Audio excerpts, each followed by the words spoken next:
Actually হয়েছে কি ওই জায়গায় আমি স্টেজে উঠছি, বক্তব্য দিছি, বক্তব্য দেওয়ার পরে নামার পরে রিজভী কাকার পাশে বসার পরে আমাদেরকে যে আমরা ওই জায়গায় ঢোকার সাথে আমাদেরকে যে চারজনের মতো দিছিল যে আমাদের কেয়ারটেকার করার জন্য, আমাদের দেখাশোনা করার জন্য, যে কেউ আমাদেরকে যেন ধাক্কা না দিতে পারে বা কেউ আমাদের পায়ে যেন পা না দিতে পারে।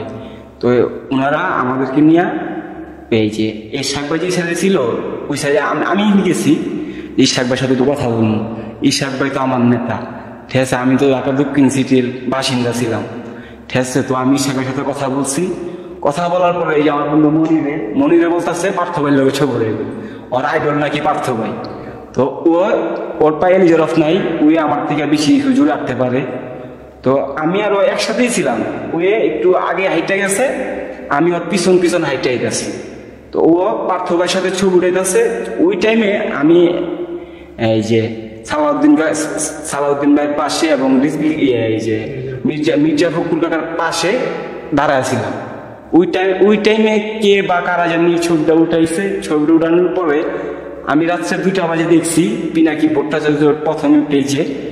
দেখার পরে আমার অনেক কষ্ট লাগছে যে আসলে মানুষ গুজব কিভাবে, ঠিক আছে, এত বেশিভাবে হাইলাইট হয়ে যায়। গুজব সত্য কথা কিছুর জন্য হাইলাইট হয় না। এই পর্যন্ত তো আমাদের উন্নত চিকিৎসা নিয়ে একবার কথা বলেন নাই। আমরা যে ঈদের টাইমে না খাই, পচাবাসি খাবার খাই, ঈদের টাইমে যে আমরা পচাবাসি খাবার খাই, রোজা ঈদে একবার নিউজ করলাম যে আমাদের পচা মুরগি দিয়া খাওয়ান দেওয়া হয়েছে। ওই টাইমে তো আপনারা কোনো পোস্ট করেন নাই। এবারকার কুরবানি ঈদে টানা 4 দিন আমাদের পচা খাওয়ান দেওয়া হয়েছে।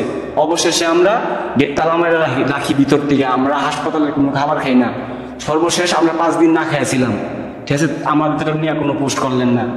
শেষ একটা একটা গুজব ছড়াইছে।